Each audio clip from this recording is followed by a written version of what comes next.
തിരുവനന്തപുരം കഴക്കൂട്ടം ജംഗ്ഷനിൽ നിൽക്കുന്ന 1.5 പതിറ്റാണ്ടിലേറെ പഴക്കമുള്ള ആൽമരം മുറിക്കരുതെന്ന ആവശ്യം കേരള ശാസ്ത്ര സാഹിത്യ പരിഷത്തിന്റെ കഴക്കൂട്ടത്ത് ചേർന്ന പരിസ്ഥിതി സംഗമത്തിലാണ് ആവശ്യമുയർന്നത്. കഴിഞ്ഞ ഞായറാഴ്ചയാണ് മാനദണ്ഡങ്ങൾ പാലിക്കാതെ കഴക്കൂട്ടം ജംഗ്ഷനിൽ നിൽക്കുന്ന ആൽമരം മുറിക്കാൻ ചിലരെത്തിയത്. മരം അപകടാവസ്ഥയിലാണെന്ന് ചൂണ്ടിക്കാട്ടിയാണ് മരം മുറിക്കാൻ ഇവർ വന്നത്. എന്നാൽ കൗൺസിലറുടെ അറിവോടെ എത്തിയ ഇവർ ശാസ്ത്ര സാഹിത്യ പരിഷത്തിന്റെയും ഒരു വിഭാഗം നാട്ടുകാരുടെയും എതിർപ്പുയർന്നതോടെ ശ്രമം ഉപേക്ഷിക്കുകയായിരുന്നു. പിന്നാലെ ചില്ലകൾ മുറിക്കാൻ മാത്രമേ തീരുമാനമുണ്ടായിരുന്നുള്ളൂ എന്ന് ബന്ധപ്പെട്ട അധികൃതർ അറിയിച്ചു.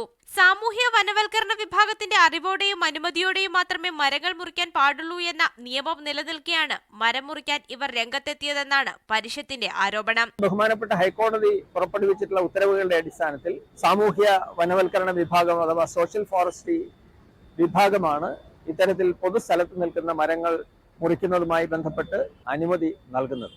അതിനൊരു ട്രീ കമ്മിറ്റി അല്ലെങ്കിൽ പരിസ്ഥിതി കമ്മിറ്റിയും ഒക്കെ ഉണ്ട്. അപ്പോൾ ആ കമ്മിറ്റി വന്ന് പരിശോധിച്ച് ഈ മരത്തിന്റെ കഴക്കൂട്ടത്ത് നിൽക്കുന്ന ഈ മരത്തിന്റെ ശിഖരങ്ങൾ അല്ലെങ്കിൽ ചെറുതും വലുതുമായിട്ടുള്ള തൊട്ടടുത്ത വീടിലോ അല്ലെങ്കിൽ മറ്റൊരു കടയ്ക്കോ ഒക്കെ അപകടകരമായി നിൽക്കുന്ന ശിഖരങ്ങൾ മുറിക്കുന്നതിന് നമ്മൾ എതിരല്ല. മനുഷ്യന് തണൽ നൽകുകയും നിരവധി ജീവജാലങ്ങൾക്ക് ആവാസ വ്യവസ്ഥയാകുകയും ചെയ്യുന്ന മരങ്ങൾ മുറിക്കുന്നത് പ്രകൃതിയോട് കാണിക്കുന്ന അനീതിയാണെന്നും പരിഷത്ത് അംഗങ്ങൾ പറഞ്ഞു.